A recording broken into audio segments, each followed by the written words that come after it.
கேரளாவில் பறவை காய்ச்சல் பரவி வருவதன் எதிரொலியாக கோவை மாவட்டத்தில் உள்ள தமிழக கேரள எல்லைகளில் தீவிர சோதனை நடைபெற்று வருகிறது.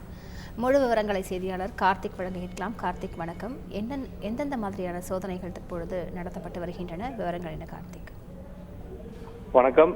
கோவை மாவட்டத்தை இணைக்கக்கூடிய கேரள எல்லைகள் அனைத்து பகுதியிலும் மாவட்ட வருவாய்த்துறை சார்பாக பாதுகாப்பு பணியில ஈடுபட்டிருக்காங்க. குறிப்பா கேரளால இருந்து வரக்கூடிய இறைச்சி வாகனங்கள் மற்றும் உணவுப் பொருட்கள் போன்றவைகள் பரிசோதனை செய்ததுக்கு பின்பு கிருமி நாசினி போன்ற மருந்துகள் அடித்த பிறகே தமிழகத்துக்குள் அனுமதிக்கும் வகையில பணிகள் மேற்கொள்ளப்பட்டு வருகிறது.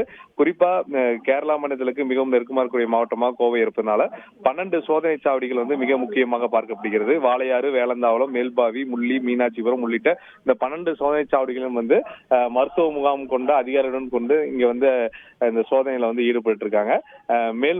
கேரளாவில் அதிக அளவுல பறவை காய்ச்சல் பரவும் பட்சத்துல இந்த சோதனை சாவடிகள் இன்னும் பலப்படுத்தப்படும் என மாவட்ட நிர்வாக தரப்புல தகவல் கொடுக்கப்பட்டிருக்கு. முழு விவரங்களுக்கு நன்றி கார்த்திக்.